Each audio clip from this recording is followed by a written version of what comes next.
वारकरी संप्रदायातील थोर महात्मे व महाराष्ट्रातील विचारवंतांची दुर्मिळ कीर्तने, प्रवचने, व्याख्याने ऐकण्यासाठी सुरेश महाराज सूळ या यूट्यूब चॅनेलला अवश्य सबस्क्राईब करून बेल आयकॉन दाबा. कलियुगात अंतःकरणाची शुद्धता सर्वांच्या ठिकाणी नाही. कलियुगात आयुष्याची मात्रा कमी झाली. कलियुगात बलाची मात्रा कमी झाली. कलियुगामध्ये कष्ट करण्याची प्रवृत्ती मनुष्याच्या ठिकाणची कमी झाली. कलियुगामध्ये प्राणाची स्थिती फार अलीकडे आली. सगळ्या गोष्टी कलियुगामध्ये बदलत गेल्या. म्हणून कलियुगाकरता सोपं असं नामचिंतन नामाचं साधन संतांना सांगणं भाग पडलं. शास्त्राने सांगितलेलं साधन, संतांनी सांगितलेलं साधन कलियुगाकरता नामचिंतन आहे. दुसरं साधन घडत नाही, करता येत नाही. ते करण्याकरता लागणारी योग्यता कलियुगातल्या माणसाच्या ठिकाणी राहिली नाही. अंतःकरण आपलं शुद्ध नाही. पहिली गोष्ट, आपल्याला आयुष्य फार नाही.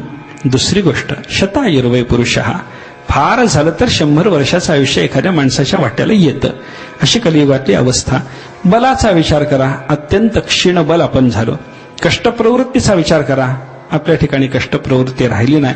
प्राणस्थितीचा विचार करा, शरीरात प्राण राहतो कुठं याच्याबद्दल युगायुगातला विचार वेगळा आहे. कृतेचास्थिगता प्राणाः त्रेतायां मांस संस्थिताः द्वापरे रुधिरम यावत कलौ अन्येषु संश्रिताः. वर्णनशास्त्राने असं केलेलं आहे. कृतयुगामध्ये प्राण राहत होता हाडामध्ये. त्रेतायुगामध्ये शरीरात प्राणाची स्थिती होती मांसात. द्वापार युगामध्ये प्राण अजून अलीकडे आले रक्तात. आणि कलियुगामध्ये प्राण अजून अलीकडे आले अन्नामध्ये. कशी स्थिती आहे बघा. हाडात ज्याचा प्राण राहतो त्या कृतयुगातल्या माणसाबद्दल वर्णन असे पुराण इतिहासातलं की जोपर्यंत हाड आहे आणि बाकीचे सगळे धातू शरीरातले संपले तरी तो जिवंत राहत असे. हाड असेपर्यंत जिवंत राहणं कृतयुगात, मांस असेपर्यंत जिवंत राहणं त्रेतायुगात, शरीरात रक्त असेपर्यंत जिवंत राहणं द्वापार युगात, आणि शरीरात अन्न असेपर्यंतच जिवंत राहणं कलियुगामध्ये. म्हणून एखाद्या माणसाचा अंतकाळ जर जवळ आलेला कळत असला तर माणसं म्हणतात त्याचं अन्न संपलं म्हणतात, त्याची शिदोरी तुटली म्हणतात. अन्न संपणं, शिदोरी तुटणं या सगळ्याला मूल आधार स्मृतीमध्ये आहे. कलौ अन्येषु संश्रिताः. प्राण अन्नात आहेत कलियुगामध्ये. शास्त्राचं मूल वचन हे अन्न संपणे, अन्न उठणे या वाक्य प्रयोगाला कारण आहे असं आपल्याला चिंतन करता येतं. मला सांगायचं काय, हाडात ज्याचा प्राण होता, मांसात ज्याचा प्राण होता, रक्तात ज्या काळात प्राण राहत होता त्या काळात सांगितलेली साधना आणि कलियुगात अन्नात प्राण आल्याच्या नंतर त्या जीवाला सांगायची साधना एकसारखी असून चालेल का? बोला. सोपी साधना उत्तरोत्तर शास्त्राला सांगावी लागली. त्याची ही कारण आहे. 6 स्कंदाला सुरुवात होते. या 6व्या स्कंदामध्ये पोषण नावाच्या लक्षणाचा विचार आहे. पोषण म्हणजे भगवंतानी केलेलं भक्ताचं रक्षण. एखादा भक्त मर्यादा उल्लंघन करूनही वागत असेल आणि ती मर्यादा उल्लंघन झाल्याच्या नंतर जर त्याच्याकडून भगवंताची शरणागती साधल्या गेली तर परमात्मा त्याचं रक्षण करतो. याचं वर्णन या स्कंदामध्ये आहे. चूक झाली असेल, मनुष्याकडून चूक होत नाही असं नाही, पण झालेल्या चुकीचं परिमार्जन होण्याच्या दृष्टीनं त्याच्याकडून जर भगवत शरणागती स्वीकारली गेली तर परमात्मा अशा भक्ताचंही रक्षण करतो. असा विचार या स्कंदामध्ये आलेला आपल्याला पाहायला सापडतो. आणि याच्याकरता मग परमात्मा केवळ माणूस असलेल्या भक्ताच्याच मर्यादा उल्लंघनाच्या निमित्तानं त्याचं रक्षण करतो असं समजायचं कारण नाही. एखाद्या देवाच्याकडून जर त्याच्या मर्यादेचं उल्लंघन झालं तरी परमात्मा त्याचंही रक्षण करतो. अशी उदाहरणं भगवंतांनी या स्कंदामध्ये सांगितलेली आहेत. अजामिलाचं चरित्र जर आपण पाहिलं तर त्याच्यातून मर्यादा ओलांडणाऱ्या माणसावर भगवंताची कृपा भगवत शरणागतीनंतर कशी होते हे पाहायला सापडतं. आणि इंद्राच्याकडून घडलेले वेगळे अपराध सांगून त्याच्यावरही भगवंताची कशी कृपा झाली, त्यानं भगवत शरणागती स्वीकारल्याच्या नंतर परमात्मा त्याच्यावर कसे संतुष्ट झाले याचंही वर्णन या स्कंदामध्ये आलेलं आपल्याला पाहायला सापडतं. काय आहे, अजामिळाचं चरित्र जर आपण पाहिलं तर त्या नामस्मरणानं अजामिळाचं कल्याण झालं असं सुचवणारं हे प्रकरण आहे. अजामिळाचं चरित्र सगळं तसं आहे. त्या 6 स्कंदाच्या अध्यायांची विभागवारी जर आपण करायची ठरवली तर 19 अध्याय या स्कंदामध्ये आहेत. आणि या 19 अध्यायांची विभागणी करत असताना 3, 14 आणि 2 अशी विभागणी आहे. पहिल्या 3 अध्यायातून नामप्रकरण आहे. पुढच्या 14 अध्यायातून ध्यान प्रकरण आहे आणि शेवटच्या 2 अध्यायातून अर्चन म्हणजे पूजनाचं प्रकरण आलेलं आपल्याला पाहायला सापडतं. नामस्मरण ही परमात्मा प्राप्तीची साधना आहे, ध्यान ही परमात्मा प्राप्तीची साधना आहे आणि परमात्म्याची पूजा करणं हे परमात्मा प्राप्तीचं एक महत्वाचं साधन आहे. तिन्ही प्रकारच्या साधनाचा विचार या स्कंदामध्ये आलेला आपल्याला पाहायला सापडतो. पहिल्यांदा आहे नामप्रकरण. नामप्रकरणामध्ये 3 अध्यायातून विचार आला आणि तो अजामिळाच्या चरित्राचा विचार आहे. परमात्म्याचं नामस्मरण हे अत्यंत महत्वाचं साधन. कलियुगामध्ये मनुष्याला दुसरं तिसरं कोणतंही साधन झेपण्याची, पेलण्याची, घडण्याची शक्यता नसल्यामुळं शास्त्रांनी आणि संतांनी सांगितलं की कलियुगा माझी करावी कीर्तन, तेणे नारायण देईल भेटी. कलियुगामध्ये भगवंताचं नामसंकीर्तन करावं. दुसरं साधन कलियुगात अपेक्षित नाही, दुसऱ्या साधनाची आवश्यकता नाही. केवळ नामस्मरणानं कलियुगामध्ये परमात्मा भेटतो. बाकीची साधनं कलियुगात कठीण जातात. कलियुगात जन्माला आलेला मनुष्य बाकीची साधनं करू शकत नाही, पण परमात्म्याचं नामस्मरण नावाचं साधन कलियुगात जन्माला आलेल्या माणसालाही करणं शक्य आहे. नामस्मरणाचं सोपेपण जर आपण पाहायचं ठरवलं तर बाकीची साधनं करण्याकरता अंतःकरणाची शुद्धता लागते.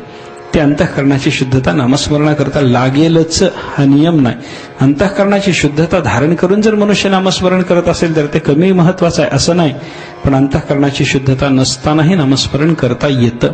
बाकीच्या युगातली साधनं ही अंतःकरण शुद्धीनंतर साधणारी आहेत.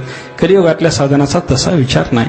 तुम्ही बघा, एखाद्याला ध्यान करायचं असेल, अंतःकरण पूर्णपणे शुद्ध केल्याशिवाय ध्यान जमायचं नाही, पण नामस्मरणाच्या बाबतीमध्ये तशा पद्धतीचा नियम नाही. कृतयुगामध्ये जगातल्या सगळ्या प्राण्यांचं अंतःकरण शुद्ध होतं, म्हणून कृतयुगामध्ये सगळ्या युगात जन्माला आलेल्या सगळ्या जीवांच्यासाठी ध्यान नावाची साधना सांगितली होती. सगळ्यांना ध्यान करता येईल अशी अवस्था होती, कारण ध्यान करायचं तर त्याच्याकरता देवाचं रूप हृदयात पाहिजे आणि परमात्मा हृदयात यायचा तर त्याच्याकरता अंतःकरण शुद्ध झालं पाहिजे. अंतःकरणाच्या शुद्धी वाचून देव हृदयात येत नाही आणि देव हृदयात आल्याशिवाय देवाचं ध्यान जमत नाही. कृतयुगात हे सगळ्यांना जमलं. त्याचं कारण कृतयुगामध्ये सर्वांच्या अंतःकरणाची शुद्धता होती. कशी शुद्धता होती बघा, एक उदाहरण सांगतो. कृतयुगाचा काल बघा, एक अश्वपती नावाचा राजा होता. त्याच्या राज्यातली व्यवस्था बघा. एकदा काय झालं म्हणे, 5-7 ऋषी एका ठिकाणी तत्वचिंतना करता आले. विशिष्ट मर्यादेपर्यंत त्यांना तत्वचिंतन करता आलं. त्याच्यापुढे त्यांना विचार स्फुरेना. त्या सगळ्या ऋषींनी विचार केला की म्हणे आपल्यापेक्षा अधिकारी कोणी जर महात्मा मिळाला तर त्याच्याकडे जाऊन आपण पुढचं चिंतन विचारू. सगळ्यांनी विचार केला. सर्वांच्या ध्यानामध्ये उद्दालक ऋषीचं नाव आलं. उद्दालक ऋषींच्या आश्रमाच्या दिशेने हे निघाले. त्या सर्वांना वाटलं की आपल्याला जे स्फुरलंय यापेक्षा अधिक काहीतरी उद्दालकांना स्फुरण्याची शक्यता आहे, त्यांच्याकडे जाऊ आणि ज्ञान संपादन करू असा विचार करून हे सगळेच्या सगळे निघाले. उद्दालकाच्या आश्रमाच्या दिशेने येताना उद्दालकाने दुरून पाहिलं. 5 महात्मे आहेत, माझ्याकडे निघाले. एकदम मिळून यायला लागले. एक महात्मा येणं कठीण असतं, 5-5 महात्मे आज माझ्या घरी निघालेत. काय हेतू असावा? अंतर्दृष्टीने उद्दालकांनी पाहिलं तेव्हा त्यांच्या लक्षात आलं की यांच्या अंतःकरणामध्ये परमात्म चिंतन त्यांना जे स्फुरलंय त्याच्या पुढचं मला स्फुरत असावं असा विचार आहे, म्हणून हे माझ्याकडे येतात. पण उद्दालकांनी हे लक्षात घेतलं की त्यांना जेवढं स्फुरलंय तेवढंच मला हे स्फुरतं. त्या पुढचं चिंतन मला माहिती नाही. या पुढचं चिंतन त्यांना देणारा मनुष्य मी दाखवू शकतो, पण मी ते चिंतन देऊ शकत नाही. आपली मर्यादा उद्दालकांनी लक्षात घेतली. त्या महात्म्यांना घरी येऊ दिलं, त्यांचा सन्मान केला, त्यांना बसवलं, नमस्कार केला आणि त्यांना सांगितलं की म्हणे आपल्याला जी अपेक्षा आहे ती अपेक्षा पूर्ण मी करू शकत नाही, पण अपेक्षा पूर्ण करणारा महात्मा तुम्हाला सुचवू शकतो. कोण आहे असा महात्मा? सगळ्या लोकांनी विचारल्याच्या नंतर, सगळ्या ऋषींनी विचारल्याच्या नंतर उद्दालकांनी सांगितलं, सध्या आपल्या जगाचा राजा असलेला अश्वपती आपल्याला याच्या पुढचं ज्ञान सांगू शकतो. सगळे म्हणायला लागले, काय बोलता म्हणे? अरे आपण एकांतात राहतो, अरण्यवासात राहतो, तत्वचिंतन करतो, तत्वचिंतनाच्या शिवाय आपला एक क्षणही वाया जात नाही. अशी आपली अवस्था असताना आपल्याला जे स्फुरलं नाही ते लोकांतात राहणारा, जनसंपर्कात राहणारा, राज्यकारभारात व्यग्र असणारा राजा, त्याला ते चिंतन स्फुरते असं म्हणता. उद्दालकाने सांगितलं, कसाही जरी असला तरी त्याचा अधिकार मोठा आहे, आपण त्याच्याकडे जाऊ. हे सगळे महात्मे उद्दालकाच्या म्हणण्यानुसार अश्वपती राजाकडे आले. अश्वपती राजानं पाहिलं 5-6 महात्मे एकदम आपल्याकडे आलेत. 6 आसनं मांडली, सिंहासनं मांडली, सोन्याची आसनं मांडली. आसनावर महात्म्यांना बसवलं, सन्मान केला, त्यांची पूजा केली आणि प्रत्येकाला समर्पण करण्याकरता 1 ताटभर सोन्याच्या मोहरा प्रत्येकाच्या समोर ठेवल्या. विनंती केली, हे घ्या. महात्मे घ्यायला तयार नाहीत. काय असतं, एखाद्याला सन्मान म्हणून आपण काहीतरी समर्पण करावं आणि त्यानं ते घेऊ नये, असं कशामुळे होतं? आपण दिलं ते समोरचा माणूस घेत नाही, असं कधी होतं? तर समोरच्या माणसाला आपल्या अधिकाराच्या मानाने ही दिली जात असलेली वस्तू कमी मूल्याची आहे असं जर वाटलं तर ते घेत नाही. उद्दालकांनी वगैरे जेव्हा ते द्रव्य घेतलं नाही तेव्हा अश्वपतीच्या मनामध्ये विचार आला की कदाचित मी समर्पण करतो या ताटभर मोहरा यांना यांच्या अधिकाराच्या मानानं कमी वाटत असाव्यात. त्यांनी सांगितलं ठीक आहे. अजून आपल्या सेवकांना सांगितलं अजून एक एक ताट भरून आणणारे. सेवकाने ते आणलेलं दुसरं ताटही महात्म्यांनी घेतलं नाही. राजाने सांगितलं ठीक आहे, यांना निवासाची व्यवस्था करा, एका एका महालात यांची व्यवस्था करा आणि प्रत्येक महाल हिऱ्या माणकानं भरा. सोन्या चांदीनं नाही, धातूनं नाही, हिऱ्या माणकाने प्रत्येक महाल भरून टाका. 6 महाल हिऱ्या माणकानं भरले. प्रत्येक महालामध्ये एक एक महात्म्याला मुक्कामाला ठेवलं आणि राजाच्या सेवकांनी जाऊन राजाच्या आज्ञेप्रमाणे प्रत्येक महात्म्याला सांगितलं महात्मन या महालामध्ये असलेले सगळे हिरेमाणिक तुमच्या स्वामित्वाचे आहेत. राजाने हे तुम्हाला समर्पण केलंय. महात्म्यानं दुसऱ्या दिवशी राजाने दरबारात बोलावलं तर काहीही घेतलेलं नव्हतं. एक ताट सोन्याच्या मोहरा दिला, घेतल्या नाहीत. दुसरं ताट दिलं, घेतल्या नाहीत. हिऱ्या माणकांनी भरलेले महाल समर्पण केले, घेतले नाहीत. यांना यांच्या योग्यतेपुढे हेही कमी वाटतं की काय? म्हणून राजाने त्यांना सांगितलं की म्हणे महात्मन काय लवकरच मी एक यज्ञ करणार आहे. ठीक आहे, त्या यज्ञामध्ये येणाऱ्या ऋत्विजांना एवढं द्रव्य देणार आहे की येणारे देव आणि यज्ञातले ब्राह्मण यांच्यामध्ये देव कोणते ब्राह्मण कोणते समजू नये ही माझी व्यवस्था राहील. एवढं मी समर्पण करणार आहे. आपण मुक्काम करा. यज्ञाला प्रारंभ झाल्यानंतर माझ्या प्रत्येक ऋत्विजाला माझ्याकडून जे समर्पण होणार आहे एवढं समर्पण मी तुम्हाला करतो, घ्या, राहा. महात्म्याने सांगितलं म्हणजे राजे तुमच्या डोक्यातला विचार वेगळाच आहे. तुम्ही जे देता आहात ते कमी वाटतंय म्हणून आम्ही घेत नाही असं तुम्हाला वाटत असेल तर हा भरम सोडा. राजाने हे शब्द ऐकले. राजा म्हणतो मग घेत का नसावेत? काय कारण? राजाच्या मनात दुसरा विचार आला. मी दिलेलं द्रव्य कमी वाटलं म्हणून यांनी घेतलं नाही असं मला वाटलं होतं, ते चूक आहे. मग मी जे द्रव्य समर्पण करतो हे महात्मे का घेत नाहीत? राजाच्या मनात दुसरा विचार असा आला की राजाच्या कोशातलं धन त्याच्यामध्ये कदाचित दोष असण्याची शक्यता. चोराने चोरी केली, चोर पकडला गेला, त्याचं धन राजाच्या कोशात जमा. एखादी वेश्या आहे, जीवनभर वेश्या व्यवसाय केला, पुढे तिला कोणी वारस नाही, तिचं धन राजाच्या कोशात जमा. असं दूषित द्रव्य राजाच्या कोशातलं राजा आपल्याला देतोय म्हणून हे महात्मे घेत नसावेत असा विचार यांच्या मनात असावा. म्हणून अश्वपतीनं सांगितलं म्हणे महात्मन माझ्या राज्याची व्यवस्था सांगतो, माझ्याकडे द्रव्य दूषित नाही. कारण माझं राज्य कसं आहे, एका श्लोकात त्या अश्वपती राजानं आपल्या स्वतःच्या राज्याची व्यवस्था सांगितली. तो बोलायला लागला नमेस्तेनो जनपदे न कदर्यो न मद्यपहा नाना हिताग्निर ना विद्वान न स्वैरी स्वैरिणी कुतः. राजानं सांगितलं म्हणे मी सगळ्या जगाचा राजा, हे पहिल्यांदा लक्षात घ्या.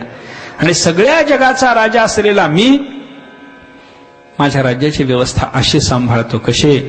पहिलं वाक्य राजाने सांगितलं माझ्या राज्यात एकही चोर नाही. पहिलं वाक्य नमेस्ते नो जनपदे, माझ्या राज्यात एकही चोर नाही. आजच्या राजाला जर प्रामाणिकपणानं विचारलं तर त्याला सांगावं लागतं माझ्या राज्यात माझ्या सहित सगळे चोर. अश्वपती मात्र म्हणतो नमेस्ते नो जनपदे. पुढे त्यानं सांगितलं न कदर्यः, माझ्या राज्यात कोणी कृपण नाही. न मद्यपहा, मद्यपान करणारा एकही माणूस माझ्या राज्यात नाही. सगळ्या जगाचा राजा आहे आणि सगळी शासन व्यवस्था त्यानं अशीच सांभाळली आहे की ज्यामुळे त्याच्या संपूर्ण राज्यात कोणी चोर नाही, कोणी मद्यपी नाही, कोणी नमेस्तेनो जनपदे न कदर्यः, कोणी कृपण नाही. न अनाहिताग्निही, अग्निहोत्र घेऊन अग्नीची सेवा करण्याचा अधिकार असून कोणी अग्निहोत्राची सेवा करत नाही असं नाही. न अविद्वान, शास्त्राभ्यासा वाचून कोणीही नाही. न स्वैरी, स्वैराचार करणारा एखादाही पुरुष माझ्या राज्यात नाही. आणि शेवटी त्यानं सांगितलं स्वैरिणी कुतः, स्वैराचार करणारा पुरुष नसेल तर स्वैराचार करणारी स्त्री माझ्या राज्यात कुठली आली. अशी माझ्या राज्याची व्यवस्था आहे. निर्दुष्ट राज्य आहे आणि त्याच्यामुळे माझ्या कोशात जमा असलेलं जे द्रव्य आहे या द्रव्याच्या बद्दल तुम्ही दोषाचा विचार करूच नका, घ्या द्रव्य. मग महात्म्यांनी सांगितलं राजे विकल्प तुम्ही वेगळेच करीत बसला. अहो म्हणे आम्हाला द्रव्य कमी वाटलं, खोटी गोष्ट. आम्हाला द्रव्यामध्ये दोष जाणवला, खोटी गोष्ट. मग का घेत नाही? आम्ही घ्यायला आलोच नाही म्हणे. कशा करता आला? आम्ही परमात्मा तत्वाचा विचार करीत होतो. आम्हाला एका मर्यादेपर्यंत विचार सुचला, पुढचा विचार तुमच्याकडून ऐकाय करता आलो. असं होय?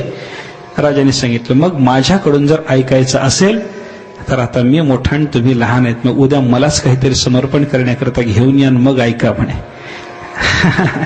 आतापर्यंत मी तुम्हाला वनवासी तपस्वी या भावनेनं वागवत होतो, पण आता तुम्हाला शिष्य भावनेनं वागवावं लागणार आहे. उद्या मला समर्पण करण्याकरता काही घेऊन या, मग ऐका. पुढचा विषय सोडून द्या. लक्षात काय घ्यायचं आपल्याला? सगळ्या पृथ्वीचा राजा म्हणतो माझं राज्य असं निर्दुष्ट आहे, म्हणजे सगळ्याची अंतःकरणं कृतयुगाच्या काळात शुद्ध होती. हा भाग कलियुगात आहे का? बोला. एखादा महात्मा अंतःकरण शुद्धीचा आपल्याला पाहायला सापडला म्हणून सगळं जग अंतःकरण शुद्धीच आपल्याला पाहायला सापडेल असं नाही. एका शब्दाची शेवटची अक्षरं, पुढच्या शब्दाची सुरुवातीची अक्षरं मिळून नाम सिद्ध झालं बरं का, तरी तेही कल्याण करतं. कसं? करा मरा. चालू द्या तुमचं, हेच चालू द्या. करा मरा. ते करा मध्ये असलेला रा आणि मरा मध्ये असलेला म मिळून झालेलं जे राम नाम आहे तेही कल्याण करतं. कशाही पद्धतीनं मुखाला आलेलं परमात्म्याचं नाम मनुष्याचं कल्याण करतं. सेवा करणारा सगळं चांगलं होतं. हाच अजामेळ एका दिवशी रोजच्या प्रमाणे देवपूजे करता लागणारी फुलं, अग्निकार्या करता लागणारे समिधा वगैरे आणण्याकरता अरण्यात गेला आणि रोज ज्या रस्त्यानं येत होता त्या रस्त्यापेक्षा वेगळ्या रस्त्यानं थोडा त्या दिवशी तो आला. त्या रस्त्यामध्ये एक दुराचार्याची ती वस्ती होती. तिथं त्याच्या दृष्टीला एक दृश्य पडलं. एक वेश्या आहे, उन्मत्त आहे, मद्य प्यालेली आहे. एक पुरुष आहे, तोही उन्मत्त आहे. दोघाच्याही अंगावर वस्त्र नाही आणि त्यांचा पशुधर्म रस्त्यावर चाललेला त्याच्या दृष्टीला पडला. डोळे मिटले, मान खाली घातली. अजामेळ घरी आला, पण त्या वेश्येचं क्षणभर घडलेलं दर्शन त्याच्या अंतःकरणात घर करून बसलं. त्याला संसार गोडला की ना, माता पित्याची सेवा रुचेना, सगळं त्यानं सोडलं. वृद्ध माता पित्यांचा त्याग केला, पतिव्रता भार्येचा त्याग केला, देवाधर्माचा त्याग केला, वेदसेवेचा त्याग केला. त्या वेश्येच्या संगतीत येऊन राहिला. अखंड तिचीच संगती केली. वयाच्या 80व्या वर्षापर्यंत तिच्याच बरोबर राहिला. तिच्या उदरपूर्ती करता आणि इच्छापूर्ती करता करावे लागणारे सगळे दुराचार यानं केले आणि अशा अवस्थेमध्ये त्या वेश्येपासून त्याला 10 मुलं झाली. योग असा होता 10वा मुलगा झाला, त्याचं नाव ठेवायचं आणि त्याच्या आदल्या दिवशी 2-3 महात्मे त्या मार्गाने चाललेले, त्यांना रात्रभर कुठंतरी निवारा पाहिजे होता म्हणून त्यांनी अजामेळाचं घर पाहिलं. इथं थांबले. अजामेळाच्या भार्येनं सांगितलं की महाराज मला नुकताच मुलगा झाला आणि याचं नाव ठेवायचं, काय ठेवू? महात्म्याने सांगितलं नारायण ठेवा. त्या महात्म्यांच्या म्हणण्यावरून त्याचं नाव नारायण ठेवलं. मुलगा मोठा होत चालला. वयाच्या शेवटच्या काळात झालेला मुलगा म्हणून अजामेळाचं त्या पोरावर फार प्रेम होतं. त्या पोराचं सतत चिंतन अजामेळाला असायचं म्हणून तो सतत विचारत राहायचा बायकोला, म्हणजे त्या वेश्येला. अजामेळा हे नारायण जेवला, नारायणाचं स्नान झालं, नारायण खेळायला गेला, नारायण खेळून आला. या निमित्तानं सतत नारायणाचं त्याच्याची वाणीला स्मरण घडायला लागलं. परिणाम असा झाला, अंतकाळ आला आणि अंतकाळामध्ये यमाच्या दूतांनी याच्यावर पाश टाकलेले असताना वेदना होत होत्या म्हणून त्याच्या तोंडातून पोराला हाका मारण्याच्या निमित्तानं नारायण असा उच्चार झाला. आणि हा नारायण हा उच्चार झाल्याबरोबर विष्णुदूत त्या ठिकाणी आले. विष्णुदूतांनी यमदूतांचं निवारण केलं. त्यांना सांगितलं याला न्यायचं नाही. कोण नेणार? आम्ही नेणार. कसं काय? आमचं गिराईक आहे. कसं काय? अरे जन्मभर दुराचार केला, वेश्यासंगात राहिला, हा ज्या घरात मरायला लागला हे वेश्येचं घर आहे, बाजूला वेश्या आहे, 10 मुलं वेश्येपासून याला झाली. तिच्या संतोषासाठी नाही ते दुराचार यानं केलं. तुमचं गिराईक? ते म्हणायला लागले बाकीचं सगळं सोडून द्या, आत्ता यानं आमच्या मालकाचं नाव घेतलं की नाही सांगा. विष्णुदूत म्हणतात काय म्हणलं यानं? नारायण म्हणले की नाही? अहो नारायण म्हणजे त्याच्या पोराला हाका मारण्याच्या निमित्तानं, याच्या पोराचं नाव नारायण आहे, पोराला हाका मारण्याच्या निमित्तानं यानं नारायण म्हणलंय. विष्णुदूत म्हणतात निमित्त कोणतं माहिती नाही, पण नाव आमच्या मालकाचं की नाही सांगा. अरे नाव तुमच्या मालकाचं कुठलं आलं? याच्या पोराचं नाव आहे. विष्णुदूताने विचारलं याचं पोरग जन्माला येण्यापूर्वी जगात नारायण नाव होतं की नाही सांगा. होतं. हे पोर जन्माला येण्याच्या पूर्वी जर नारायण नाव होतं तर याचं कुठलं आलं? म्हणे याच्या पोराचं कुठलं आलं? अरे यानं याच्या पोराला नाव ठेवलं असेल नारायण, पण याच्या पोराचं नाही, ते नाव आमच्या मालकाचंच आहे, भगवंताचंच आहे, महाविष्णूचंच आहे. आणि महाविष्णूच्या नामाचं याला स्मरण घडलेलं असल्यामुळे याला न्यायला आम्ही आलो. आम्ही चूक केली नाही. विष्णुदूताचं निवारण झालं. यमदूतांचं निवारण झालं आणि विष्णुदूतांनी त्याचा स्वीकार करायचा ठरवल्यावर यमदूत परत गेले. यमधर्माला त्यांनी सांगितलं म्हणे बाबा असं असं झालंय, आम्ही गेलो होतो, मग त्याला आणता आलं नाही. कसं काय? विष्णुदूत तिथं आले आणि त्यांनी आमचं निवारण केलं. काय म्हणतात? आमचं गिराईक म्हणतात. कसं काय? त्यानं नारायण नामाचा उच्चार केला, तेव्हा पोराला हाक मारण्याच्या निमित्तानं त्यानं नामस्मरण केलं आणि विष्णुदूतांनी त्याला न्यायचं ठरवलं. हे योग्य झालं का?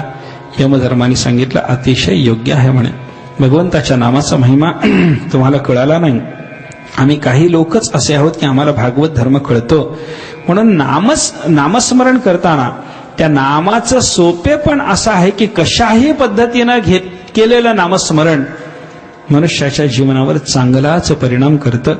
याच प्रकरणामध्ये भागवतात वचन आलंय, सांकेत्यम पारिहास्यम वा स्तोभम हेलनमेव वा वैकुंठ नाम ग्रहणम अशेषाघ हरम विदुः. परमात्म्याचं नामस्मरण कसंही घडो कल्याणच करतं. कसंही म्हणजे 4 प्रकार सांगितलेत पा. सांकेत्यम, एखाद्या संकेताकरता म्हणून देवाचं नाव ठेवलेलं असेल आणि तो संकेत उच्चारण्याच्या निमित्तानं नाव आलं, कल्याण करतं. अज्या वेळानं पोराला ठेवलेला संकेत नारायण असा होता, त्याला नाव त्या संकेताच्या निमित्तानं आलं तोंडाला आणि कल्याण झालं. पारिहास्यम वा, दुसरा प्रकार आहे परिहास करण्याकरता, एखाद्या भक्ताची चेष्टा करण्याकरता सुद्धा नामस्मरण करण्याची पद्धती आपल्याला दिसून येते. पा काय होतं, एखाद्या ठिकाणी जर भजन वगैरे चालू असेल तर टवाळखोर लोक तिथून जाता जाता म्हणतात विठ्ठल विठ्ठल विठ्ठल विठ्ठल विठ्ठल. त्यांना नामस्मरण करायचं नाही, ते विठ्ठल विठ्ठल म्हणून चिडवायचंय. तिथे जी भक्त मंडळी नामस्मरण करायला जमा झालेली आहे त्यांना चिडवायचंय. पण त्या परिहासाच्या निमित्तानं का होईना यांच्या मुखाला नाम आलं, कल्याणच करतं ते. पारिहास्यम वा स्तोभम, काही वेळेला व्यर्थ शब्द प्रयोगाच्या निमित्तानं आपल्या मुखाला नाम येतं, तेही कल्याण करतं. कसं? उदाहरणं दिलीत त्याला.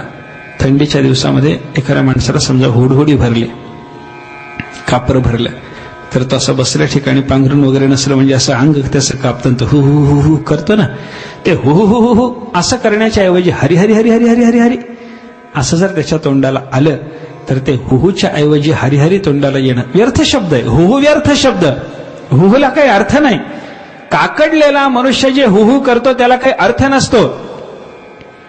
तसं हुहूच्या ऐवजी हरिहरी जर आलं तर त्या हरिहरीने मनुष्याचं कल्याण आहे. स्तोभम किंवा हेलनमेव वा, एखाद्या माणसाची हेटाळणी करण्याच्या निमित्तानं परमात्म्याचं नाम मुखाला आलं तरी ते कल्याण करता. म्हणे हेटाळणी करता माणसं एखाद्या भक्ताला म्हणतात, काय मिळालं तुम्हाला राम राम करून? जन्मभर राम राम केलं, काय मिळालं? जन्मभर राम राम केलं, काय मिळालं? ही हेटाळणी आहे. राम राम करून तुम्ही काय मिळवलं? हेटाळणी आहे. पण ही हेटाळणी करण्याच्या निमित्तानं का होईना राम राम त्याच्या तोंडाला आलं ना, मग ते कल्याण करतं. असं परमात्म्याचं नाम कशाही पद्धतीनं मुखाला आलं, काय फारच भक्तिशास्त्राने अजून पुढचा विचार केलाय. भक्तिशास्त्र असं सांगतं, एखादा शब्द उच्चारला, त्या शब्दातली मागची पुढची अक्षरं सोडून मध्येच जर नाम सिद्ध होत असलं तरी ते कल्याण करतं. 2 शब्द उच्चारले, त्या 2 शब्दातली पहिल्या शब्दातली शेवटची अक्षरं दुसऱ्या शब्दाची सुरुवातीची अक्षरं जुळून जर नाम होत असेल तरी ते कल्याण करतं. म्हणे उदाहरण सांगतो तुम्हाला. एखाद्या माणसाने एखाद्याला शिवी दिली, हरामखोर बोलला. हरामखोर मध्ये काय आहे? ह सोडून द्या, खोर सोडून द्या, मध्ये काय आहे? राम आहे. हरामखोर मध्ये ह आणि खोर सोडून दिलं की मध्ये राम आहे. अशी शब्दातली काही अक्षरं सोडून उरणारी अक्षरं त्याच्यातून सिद्ध झालेलं नाम तेही कल्याण करतं. दुसरं उदाहरण असं आहे, एका शब्दाची शेवटची अक्षरं पुढच्या शब्दाची सुरुवातीची अक्षरं मिळून नाम सिद्ध झालं बरं का, तरी तेही कल्याण करतं. कसं? करा मरा, चालू द्या तुमचं, हेच चालू द्या, करा मरा. ते करा मध्ये असलेला रा आणि मरा मध्ये असलेला म मिळून झालेलं जे राम नाम आहे तेही कल्याण करतं. कशाही पद्धतीनं मुखाला आलेलं परमात्म्याचं नाम मनुष्याचं कल्याण करतं. त्याच्यामुळं अजामिळाचं कल्याण झालं, याच्यात चुकलं काही नाही असं विष्णुदत्ताने सांगितलं. इथं दक्षाच्या संततीचं वर्णन केलेलं आहे. कशासाठी? त्या विश्वरूपाच्या जन्माची कथा सांगण्याच्या निमित्तानं हे सगळं प्रकरण आलेलं आहे. कशा करता ही विश्वरूपाची कथा सांगितली? त्याचं कारण असं आहे की एका दिवशी दक्षाची तशी संतती पुष्कळ आहे. त्या इंद्राच्याकडून विश्वरूपाचा अपराध झाल्यानंतर इंद्र भगवंताला शरण गेला की परमात्मा त्याचं पुन्हा पोषण करतो, हे सांगायचं. त्या पोषणाकरता विश्वरूप मारला इंद्रानं, हा अपराध घडला हे सांगायचंय. आणि तो विश्वरूप निर्माण झाला दक्षाच्या संसारातून, म्हणून दक्षाच्या संततीचं वर्णन आहे. दक्षाला ते वृक्षांच्या पासून मिळालेली मारिष्या, तिच्याशी त्या प्राचेतसांचं लग्न झालं आणि त्याच्यातून दक्ष निर्माण झाले. दक्षाचा असिकनीचा संसार सुरू झाला. दक्ष आणि असिकनीच्या संसारामध्ये दक्षाने 10,000 मुलं निर्माण केली आणि या 10,000 मुलांना सगळ्यांना मिळून एकच नाव ठेवलं, हर्यश्व. सगळ्यांना नाव ठेवलं हर्यश्व. आणि त्यांना सांगितलं तुम्ही प्रजाविस्तार करा. प्रजाविस्ताराच्या दृष्टीने ही सगळी मुलं तपस्या करण्याकरता निघाली. कारण प्रजा निर्माण करण्याच्या पूर्वी भागवतातलं प्रत्येक ठिकाणचं चिंतन बघा. ज्यांना ज्यांना प्रजा निर्माण करा असा आदेश प्रजापतीकडून मिळाला त्या प्रत्येकानं प्रजा निर्मितीच्या पूर्वी तप केलंय, हे लक्षात घ्या. प्रजा निर्मिती नुसतीच करायची नाही, तपपूर्वक करायची आहे, हे त्याच्यातून लक्षात घ्यायचं आहे. तप करायकरता हे 10,000 निघाले. रस्त्यात नारद भेटले. नारदांनी यांना विचारलं, कोण तुम्ही? दक्षाची मुलं. काय नाव तुमचं? 10,000 जणांचं नाव आमचं हर्यश्व असं आहे. कुठं निघाला? तपस्या करता. कशा करता तपस्या? आम्हाला संतान वृद्धी करायची आणि तत्पूर्वी तपस्या करावी या विचारानं आम्ही निघालो. हे कळतं का म्हणे तुम्हाला? तपस्या करता, संतान निर्मितीचा विचार करता, काही अक्कल? मी तुम्हाला एक कोडं सांगतो, त्या कोड्याचं उत्तर देता येत असलं तर तुम्हाला काही समजतं असं समजतो आणि मग तुम्हाला जे करायचं असेल ते करा असं मी सांगेन म्हणे. ते म्हणायला लागले, ठीक आहे, कोडं सांगा.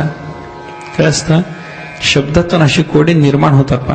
निर्माण झालेली कोडी कळणं थोडंसं कठीण जातं, पण विचारांती ते कळतं.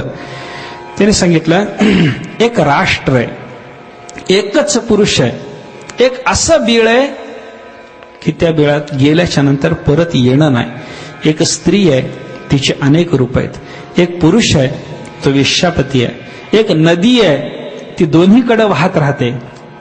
एक घर आहे, ते 25 पदार्थांनी बांधलेलं आहे. एक हंस आहे, तो चित्र विचित्र कथा सांगत राहतो. एक चक्र आहे, ते सतत फिरत राहतं. काय आहे सांगा? या सगळ्या प्रश्नाची उत्तरं त्याने हर्यश्वांना विचारली. असे माझे प्रश्न आहेत, सांगा. कोडं आहे. कोडं घालणं सोपं आहे, कोड्याचं उत्तर देणं तसं कठीण जातं.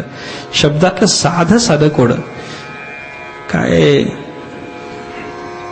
एक माणूस शेजारच्या घरी गेला. शेजारी नव्हता. शेजाऱ्याची बायको एकटी बसलेली. तिला तो म्हणतो काय बघा, कोडं कसं असतं बघा. तर तिला म्हणायला लागला, काल तुझा नवरा माझ्याकडे आला होता ना? हो. काय झालं तुमचं त्यांचं बोलणं? असं त्यानं विचारल्यावर त्यानं सांगितलं, हे पा असं ठरलंय म्हणे. काय? तू माझी बायको, मी तुझा नवरा, आपण तीर्थयात्रेला जायचं. योग्य आहे का? गेलाय शेजाऱ्याच्या घरी, बोलतोय शेजाऱ्याच्या बायकोशी आणि म्हणतो काय, तू माझी बायको, मी तुझा नवरा, आपण तीर्थयात्रेला जायचं ठरलंय. काय होईल? असं बोलता येईल? कोणी बोलायचा प्रयत्न केला तर बाई गेल्या गेल्या पहिल्यांदा चप्पल कुठे शोधून काढेल. असं चालत नाही. पण त्या बाईलाही ते पटलं ना. का पटलं? तिला त्या वाक्याचा अर्थ कळाला. कुठं स्वल्प विराम द्यायचा तिनं ओळखलं. तो म्हणत होता, तू माझी बायको, मी तुझा नवरा, एवढ्यानी यात्रेला जायचं ठरलंय. कोड आहे. स्वल्प विराम कुठे द्यायचा हे न कळाल्यामुळे निर्माण झालेलं कोड आहे. अनेक कोडी अशी असतात, उत्तर शोधता शोधता नाकी दम येतो. काय झालं? एक पंडित भोजराजाच्या दरबारात आला. राजाला आपलं दारिद्र्य सांगावं, काही मागावं असं त्याच्या मनात होतं. दरबारात आल्यावर पाहिलं त्यानं इकडं तिकडं, तर दरबारात बसलेले सगळे जे पंडित होते, याच्यापेक्षा कमी अधिकाराचे पण सन्मानानं बसलेले, यानं विचार केला, या सगळ्या समोर आपण आपली रडकथा सांगण्यापेक्षा राजाला कोड्यात सांगू. राजाने त्याला विचारलं, म्हणे आपण कशा करता? सांगतो म्हणे. काय सांगायचं? बोला ना. यानं सांगितलं, येते सह्याद्री कन्या पतिसुत ललना यौवना माझी जेव्हा राम स्त्री नाम काना तेजुनी उरतते पीडिते फाराम्हा हस्ती हस्तींद्र वृंदांतक मुख रिपुचे जासी पूर्वार्ध नाही या लागी क्ष्मा सुतेशा अरि अनुज सखी स्वल्पही येत नाही.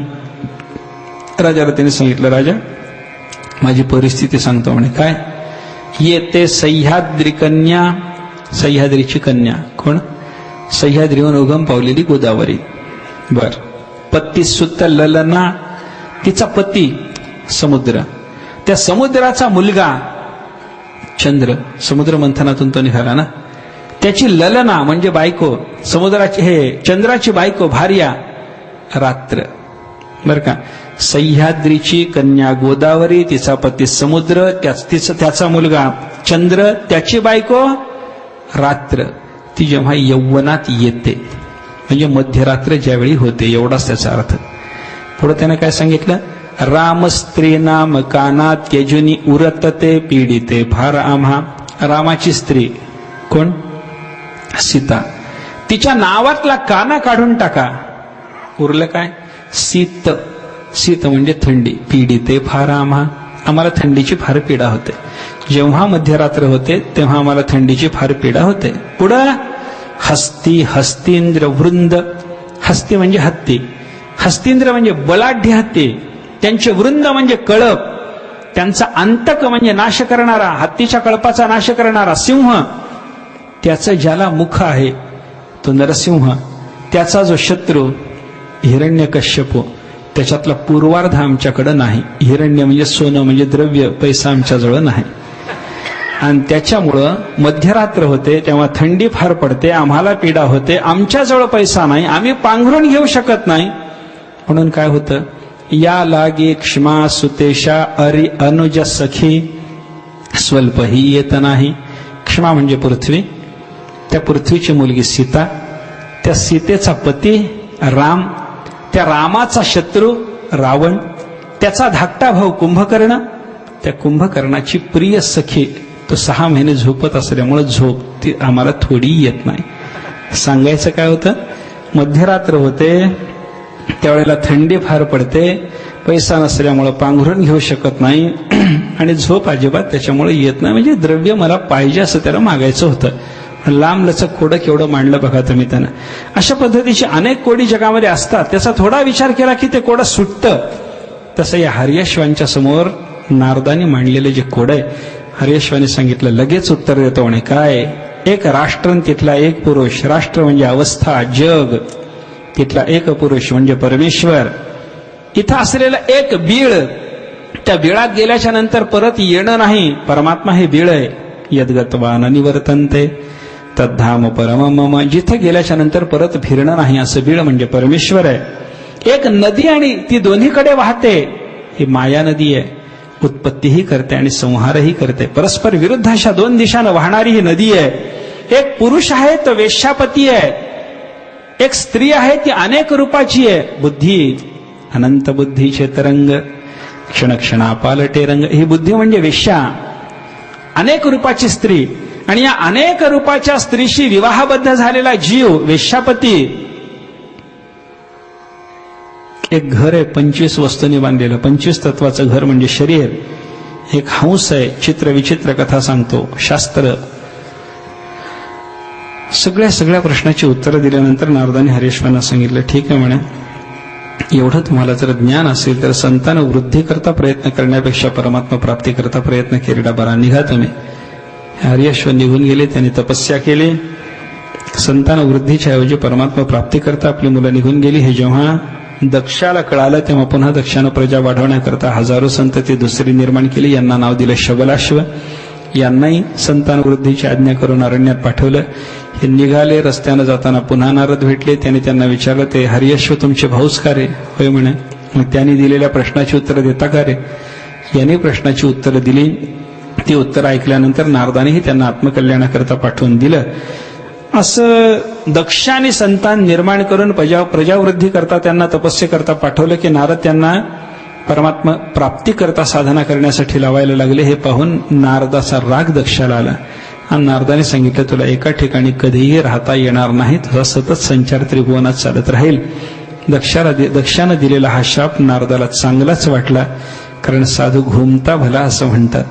नारदाने विचार केला, मी सतत फिरत राहिलो ते जगत कल्याणाचं आहे.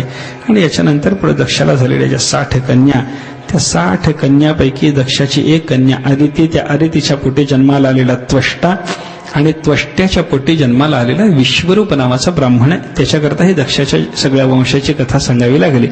त्वष्ट्याच्या पोटी जन्माला आलेला विश्वरूप. काय झालं या विश्वरूपाच्या संबंधानं? इंद्राने एका दिवशी, इंद्र तो दरबारामध्ये बसलेला असताना बृहस्पती तिथं आले, देवांचे गुरु बृहस्पती. पण दरबारात आलेल्या त्या बृहस्पतीच्याकडे इंद्रानं नुसतं पाहणंही केलं नाही. बृहस्पतींना तो अपमान वाटला. मी दरबारात आलो असताना इंद्राने सन्मानाने मला बोलवायला पाहिजे होतं, असं असताना त्यानं सन्मान केला नाही हे वाटून लक्षात येऊन बृहस्पती तिथून निघून गेले. रागाने निघून गेलेले बृहस्पती अदृश्य झाले, गुप्त होऊन राहिले. मग देवांना कोणी गुरु उरले नाहीत. दैत्यांच्या, असुरांच्याकडे मात्र त्यांचे शुक्राचार्य हे गुरु होते. त्याच्यामुळे गुरु असल्यामुळे त्यांना मंत्र सामर्थ्य प्राप्त होत होतं आणि त्यांचा देवावर चढाई करण्याचा प्रकार वाढला. त्याच्यात देवांनी विचार केला, आपल्याला गुरु नाही तेव्हा काय करावं? ब्रह्मदेवाला जाऊन विचारलं, म्हणे आमच्याकडे गुरु नाहीत. कुठे गेले? माहिती नाही. गेले एवढंच कर. ब्रह्मदेव म्हणायला लागले, गेले का घालवले? इंद्र म्हणायला लागला, चूक झाली. घालवले असंच म्हणण्यासारखी आमच्याकडून चूक झाली. असं जरी असलं तरी आत्ता गुरु नाहीत, काय करायचं सांगा. त्याने सांगितलं, ठीक आहे म्हणे, तुम्हाला आता सध्या जर गुरुची अपेक्षा असेल तर तुम्ही एक काम करा. काय? विश्वरूप नावाचा त्वष्ट्याचा मुलगा आहे त्याच्याकडे जा. कशासाठी? त्याला गुरु म्हणून वरा. बृहस्पती परत येईपर्यंत हाच तुमच्या गुरुचं काम करेल. त्या विश्वरूपाकडे आले. विश्वरूपाला नमस्कार केला आणि सगळ्या देवाने सांगितलं, आमचं गुरुपद घ्या, आमच्याकरता तुम्ही काही उपदेश करा. त्या विश्वरूपाने देवांच्याकडे आल्याच्या नंतर त्या देवाच्या रक्षणाची व्यवस्था असुर दैत्यांच्याकडून त्यांच्यावर होणारी आक्रमण परतवून लावण्याकरता किंवा त्या आक्रमणाचा यांच्यावर काही परिणाम होऊ नये, यांना रक्षण मिळावं या दृष्टीनं नारायण वर्माचा उपदेश केला. वर्म शब्दाचा अर्थ चिलखत असा आहे. नारायण वर्म म्हणजे नारायणाच्या नामाचं शरीर, इंद्रिय इत्यादिकावर निर्माण करून घेतलेलं कवच चिलखत आहे ते. असं नारायण वर्म ते नारायण विश्वरूपानं दिलं. देवाने ते नारायण वर्म विश्वरूपाने दिल्याच्या नंतर देवाने ते घेतलं. या विश्वरूपाचं एक थोडंसं वर्तन दोषाचं होतं. त्या विश्वरूपाच्या बाबतीत असं वर्णन आहे, हा देवांना गुरु म्हणून जरी मिळालेला असला तरी त्याचं आजोळ असुर कुळातलं होतं, दैत्य कुळातलं होतं. म्हणून त्यांना दैत्याचंही प्रेम होतं. म्हणून हा यज्ञ यागामध्ये देवांना पुष्ट करण्याच्या निमित्तानं देवांना जसा आहुती द्यायचा तसा असुरांनाही आहुती द्यायचा. उच्च स्वरात देवाची आहुती आणि नीच स्वरामध्ये, अल्पस्वरामध्ये, मवाळ स्वरामध्ये असुरांनाही तो आहुती द्यायला लागला. आणि असुरांना यज्ञाला भाग मिळण्यामुळे असुर प्रबल होतील असा विचार करून इंद्राने असं ठरवलं की याला पण नष्ट करून टाकावं. विश्वरूपाला मारलं. बृहस्पतीचा अपमान घडला, इंद्राचा पहिला अपराध. दुसऱ्यांदा गुरु म्हणून स्वीकारलेल्या विश्वरूपाचा वध घडला, इंद्राकडून घडलेला दुसरा अपराध. आणि या दुसऱ्या अपराधातून इंद्राला मुक्त होण्याकरता त्याच्याकडे जी ब्रह्महत्या आली होती त्या ब्रह्महत्येची विभागणी करून ते पाप त्यानं काही लोकांना वाटून दिलं. विस्तार त्याचा बराच आहे. ते सगळ्याच्या सगळं पाप वाटून देऊन इंद्र पुन्हा पापमुक्त होऊन राज्य पाहायला लागला देवांचं. इतक्या त्या त्वष्ट्याने विचार केला, विश्वरूपाचा बाप, त्यानं विचार केला की म्हणे माझ्या मुलाला यानं मारलं इंद्रानं विनाकारण, तेव्हा याला मारणारा मुलगा निर्माण करेन असं म्हणून त्यानं यज्ञ केला. आणि त्या यज्ञामध्ये इंद्र शत्रुर विवर्धस्व अशी आहुती त्याला द्यायची होती. इंद्राला मारणारा मुलगा मला निर्माण व्हावा अशी त्याला आहुती द्यायची होती. पण वेदाच्या बाबतीमध्ये स्वराचं महत्व आहे. वेदाचा स्वर उच्च, हे उदात्त, अनुदात्त, स्वरित, जो स्वर ज्या ठिकाणी द्यायला पाहिजे तो स्वर त्या ठिकाणी दिला गेला तरच वेदमंत्रातून निष्पन्न होणारा अर्थ व्यवस्थित निष्पन्न होतो. नाहीतर विपरीत अर्थ निर्माण होण्याची शक्यता आहे. मंत्रोहीन स्वरतो वर्णतो वा मिथ्या प्रयुक्तो नतमर्थमाह यथेंद्र शत्रुस्वरतो पराधात. वर्णन ते पाणिनीच्या शिक्षेमध्ये त्याने उदाहरणानिशी आपल्याला सांगितलेलं आहे. मंत्रोहीनः स्वरतो वर्णतो वा मिथ्या प्रयुक्तः नतमर्थमाह. मंत्रामध्ये स्वर बिघडला अर्थ बदलतो, मंत्रामध्ये अक्षर बदललं अर्थ बदलतो. बरं का, उदाहरणानिशी जर सांगायचं झालं आपल्याला व्यवहारात सुद्धा स्वर बदलला की अर्थ बदलतो बरं का. एखाद्या माणसाने आपल्याला काहीतरी सांगावं आणि आपण बर बर बर असं म्हणून ऐकून घ्यावं. बर बर असं जर म्हणून ऐकून घेतलं त्याचा आपण मान्य करतो आहोत असा अर्थ होतो. आणि हाच बर शब्द त्याने आपल्याला काहीतरी सांगितल्यावर बर असं जर आपण म्हणलं तर ते मला मान्य नाही असा अर्थ होतो. शब्द बर हाच आहे, पण स्वर बदलल्यामुळे अर्थ बदलला, त्याच्यातला भाव बदलला. असं अनेक ठिकाणी होतं. स्वर बदलणे आणि अर्थ बदलणे, वर्ण बदलणे आणि अर्थ बदलणे. त्याच्यामुळे मंत्राच्या बाबतीमध्ये सगळी दक्षता घेऊनच मंत्रोच्चार घडला पाहिजे. तो इंद्र शत्रुर विवर्धस्व हा शब्द उच्चारताना त्वष्ट्याचा स्वर बदलला. त्याच्यामुळे इंद्राचा शत्रू म्हणजे इंद्राला मारणारा मुलगा असा अर्थ निष्पन्न होण्याच्या ऐवजी इंद्र ज्याला मारणार आहे असा मुलगा तो त्वष्ट्याच्या पोटी निर्माण झाला. तोच वृत्रासुर. या वृत्रासुराला त्वष्ट्यानं निर्माण केलं. वृत्रासुर निर्माण झाला. देवावर त्यानं आक्रमण करायचं ठरवलं. सगळ्या देवांनी विचार केला काय करावं. भगवंतांनी त्यांना भगवंताची शरणागती स्वीकारली. परमात्मा वृत्रासुर येतोय, आम्ही काय करायचं. भगवंतांनी सांगितलं वृत्रासुरापासून तुमचं रक्षण व्हायचं असेल आणि वृत्रासुराचा नाश व्हायचा असेल तर त्याच्याकरता तुम्हाला दधीची ऋषीकडे गेलं पाहिजे. काय करू. दधीची ऋषींना त्यांची हाडं द्या म्हणावं. कशाकरता. त्याच्यापासून वज्र नावाचं आयुध निर्माण करा आणि ते वृत्रासुरावर टाका, तो मरेल. तोपर्यंत तुमच्या कोणत्याही आयुधाने तो मरायचा नाही. सगळे देव दधीची ऋषीकडे गेले. दधीची ऋषींना त्यांच्या हाडाची मागणी केली. दधीची ऋषींनी समाधीने आपल्या शरीराचा त्याग केला. वनगायीने त्यांचं शरीर चाटून घेतलं. उरलेली हाडं इंद्रानं घेतली, त्याचं वज्र केलं. काय हाडं सुद्धा द्यायला माणसं तयार असतात.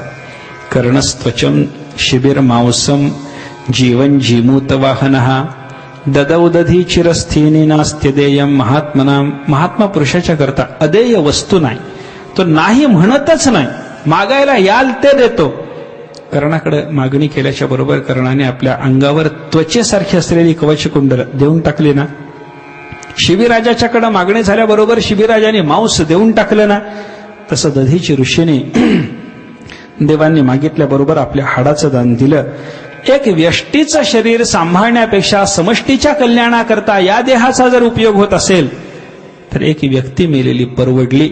हाच विचार दधीचीच्या या अस्थिदानामध्ये होता. दधीचीने अस्थिदान दिलं. त्या अस्थिंचं वज्र केलं. वृत्रासुर आणि इंद्र यांचं युद्ध सुरू झालं. वृत्रासुर भक्ती ज्ञानाच्या गोष्टी बोलायला लागला. वृत्रासुरावर इंद्रानं गदा टाकली. ती गदा निष्फल ठरली. त्यामुळे वृत्रासुरानंच इंद्राला उत्तेजित करून सांगितलं इंद्रा आता ही गदा तू टाकली, ही निष्फळ ठरली, पण तुझ्या हातामध्ये जे वज्र आहे ते दधीचीच्या अस्थिचं निर्माण झालेलं असल्यामुळं ते निष्फल होणार नाही. त्यानेच तू माझा नाश करू शकतोस. आणि त्यानं तशी उत्तेजना दिल्यानंतर इंद्रानं वृत्रासुरावर ते वज्र फेकलं.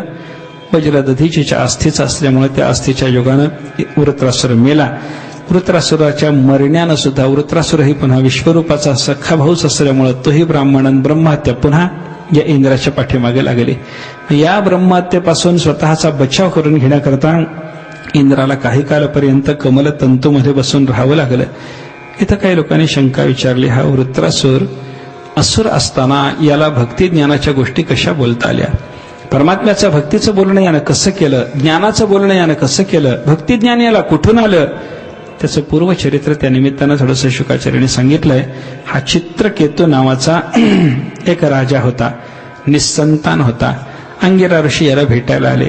अंगिरा ऋषीला यानं संतती मागितली. सुख आणि दुःख देणारा मुलगा तुला होईल असं म्हणून अंगिरा ऋषीने याला मुलगा दिला. तो मुलगा झाला. या चित्रकेतूच्या इतर भार्यांनी या पोराला विष दिलं. हा मेला. चित्रकेतूला दुःख झालं. अतिशय दुःखी अवस्थेमध्ये चित्रकेतू असताना नारद अंगिरा तिथं आले. त्याने त्याला काही समजावून सांगायचा प्रयत्न केला. चित्रकेतूला अंगिरा आणि नारदाने केलेल्या उपदेशानं त्याचं समाधान होत नाही असं जेव्हा नारदाने पाहिलं तेव्हा त्या पोराला या ऋषींनी जिवंत केलं. तो जीव तिथं आला आणि त्या जीवानं सांगितलं म्हणे कोण कोणाकरता रडतंय, काही संबंध नाही म्हणे. तुमचा माझा संबंध या शरीरापुरता जरी होता तरी मागं तुम्ही कोण, पुढं तुम्ही कोण, मी पुढं कोण, मागं कोण, काही आपला एकमेकाचा संबंध नाही. यथा काष्ठंच समेयातां महोदधौ समेत्यच व्यपेयातां तद्वद्भूत समागमः. ज्याप्रमाणे नदीच्या प्रवाहामध्ये इकडून तिकडून वाहत आलेली दोन लाकडं एका ठिकाणी येतात आणि दगडावर आदळून पुन्हा ते वियुक्त होतात, त्या लाकडांचा संबंध होता तेव्हाही नव्हताच हे जसं खरं आहे, त्याप्रमाणे आपला संबंध मागेही नव्हता पुढेही नव्हता, जेव्हा दिसत होता तेव्हाही तो नव्हताच नव्हता. हे पोराचं बोलणं ऐकल्याच्या नंतर त्या चित्रकेतूला वैराग्य झालं. त्याला शेषविद्येचा उपदेश नारदाने केला, संकर्षणाचं दर्शन झालं आणि त्याचा अधिकार असा झाला, त्याला विद्याधरत्व मिळालं. विद्याधरत्व मिळाल्यानंतर तो असा एकदा आकाशमार्गाने फिरत असताना कैलासाला भगवान शंकर पार्वती बसलेले आहेत. अर्धांगावर पार्वती शंकराच्या आहे. समोर तत्वज्ञानी महात्मे शंकर तत्वज्ञानाचा उपदेश करतात.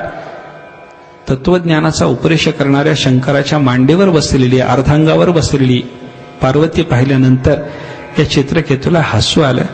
तो म्हणतो, गोष्टी चालल्या तत्वज्ञानाच्या, अर्धांगावर बसलाय, विषय काय चाललंय म्हणे. हे त्याचं हसणं अधिकार न जाणता होतं. पार्वतीनं हे लक्षात घेतलं आणि पार्वतीनं त्याला शाप दिला, म्हणे तुला असुरत्व प्राप्त होईल. भगवान शंकर म्हणायला लागले, कशाला शाप दिला? अगं तो भगवत भक्त आहे, त्याला त्या शापाचं काही वाईट वाटणार नाही. पार्वतीकडे तो जेव्हा आला तेव्हा त्यानं सांगितलं, मला या शापाचं काही दुःख नाही, पण मला परमात्म्याचं स्मरण कायम असलं पाहिजे, एवढंच तुमच्या चरणाला मागणं आहे. असा तो चित्रकेतू विद्याधराचा अधिपती, भगवंताचा भक्त, पार्वतीच्या शापानं असुरत्व त्याला मिळालेलं आणि तो वृत्रासुर झालेला. त्याच्यामुळं चित्रकेतूच्या शरीरात असतानाचं ज्ञान आणि भक्ती याचं त्याच्या ठिकाणी कायमचं स्मरण असल्यामुळं असुर योनीतल्याही वृत्रासुराच्या मुखातून ज्ञानभक्तीच्या गोष्टी प्रगट झाल्या, अशी संगती आहे. आणि याच्या पुढं पूजन प्रकरण आपण आतापर्यंत पाहिलं, नाम प्रकरण, ध्यान प्रकरण, आता शेवटचं आहे पूजन प्रकरण. या पूजन प्रकरणामध्ये अदितीच्या आणि दितीच्या संततीचं वर्णन आहे. दितीनं एका दिवशी कश्यपानं सांगितलं, म्हणे माझी 2 मुलं हिरण्याक्ष आणि हिरण्यकश्यप, या दोन्ही मुलांचा नाश इंद्राच्या करता भगवंतांनी केला. आता असं करा म्हणे, देवा मला एक व्रत सांगा, ते व्रत मी करीन, त्या व्रताच्या योगानं माझ्या ठिकाणी निर्माण झालेल्या संततीनं या इंद्र वगैरे देवतांचा नाश करावा अशी माझी अपेक्षा आहे. पतीची उत्तम सेवा केलेली, पतीने वर माग म्हणून सांगितलेलं, त्याच्यामुळं कश्यपांना तिला वर देणं भाग असल्यामुळे त्याने वर दिला. म्हणे ठीक आहे, तुला मुलगा होईल. इंद्राला मारण्याचीही ताकद त्याच्या ठिकाणी असेल, पण त्या मुलाच्या ठिकाणी ती ताकद निर्माण होण्यासाठी तुला गर्भकालामध्ये काही नियम सांभाळावे लागतील. काय? कुणाचीही हिंसा करायची नाही, कुणाला वाईट बोलायचं नाही, खोटं बोलायचं नाही, नख आणि रोमाचा छेद करायचा नाही, अमंगल वस्तूला स्पर्श करायचा नाही, बरेच नियम, सगळे नियम सांगितले. हे नियम वर्षभर सांभाळ म्हणून तिला सांगितलं. या नियमाच्या योगानं तुला होणारी जी संतती आहे ती संतती इंद्राला मारू शकेल असं कश्यपाने सांगितलं. दितीनं ते व्रत सुरू केलं, वर्षभर व्रत करीत राहिले. एका दिवशी इंद्राने विचार केला की म्हणे काय करावं, हिच्या उदरात वाढणारा जो गर्भ आहे त्याचा नाश मला करता आला पाहिजे, आणि गर्भाच्या नाशाकरता गर्भात मला जाता आलं पाहिजे, आणि हिच्या गर्भात मला प्रवेश मिळवण्याकरता हिच्या व्रताचा भंग झाला पाहिजे, तरच मला गर्भात जाता येईल, नाहीतर जाता येणार नाही. असा विचार करून इंद्र गुप्त रूपानं त्या दितीच्या जवळजवळ राहायला लागला, वावरायला लागला. एका दिवशी त्या दितीच्याकडून काही चुका झाल्या. दिती व्रत करून वर्षभराचे ते नियम सगळे सांभाळता सांभाळता थकली होती. एका दिवशी संध्याकाळची वेळ होते. दितीनं जेवण केलं.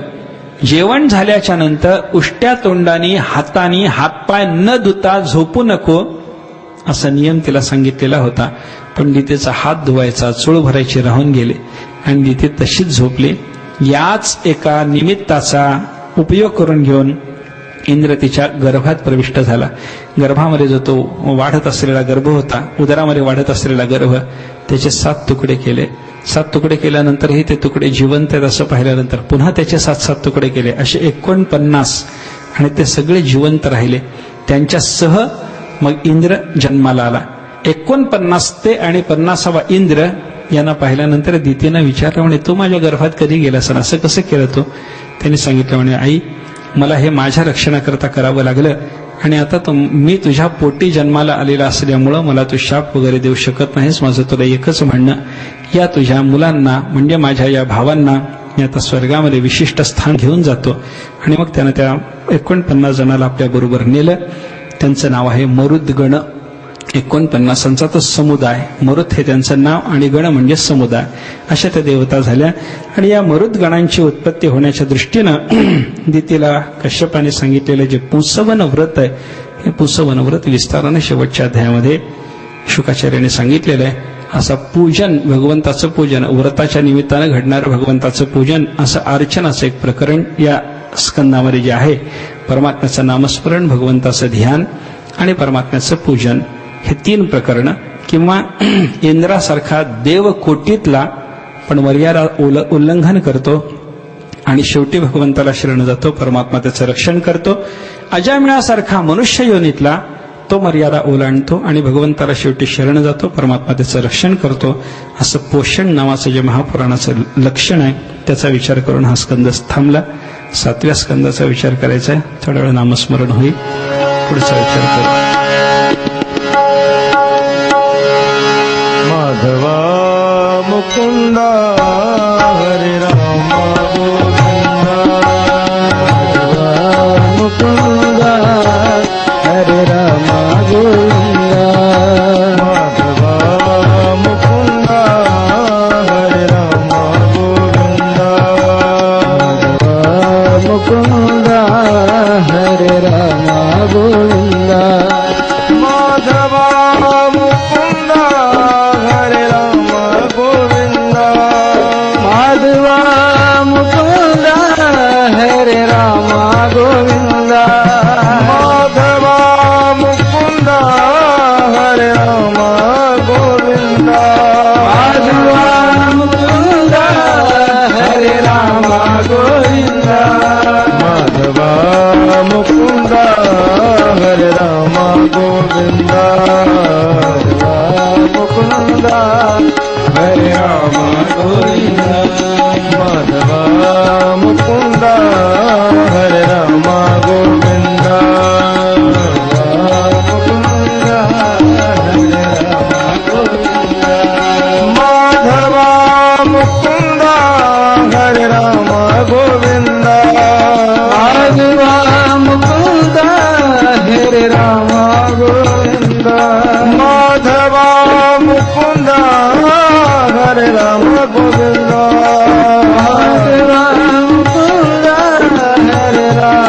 गोविंदा, माधवा मुकुंदा हरे राम गोविंदा, मुकुंदा हरे राम गोविंदा, माधवा मुकुंदा हरे राम गोविंदा.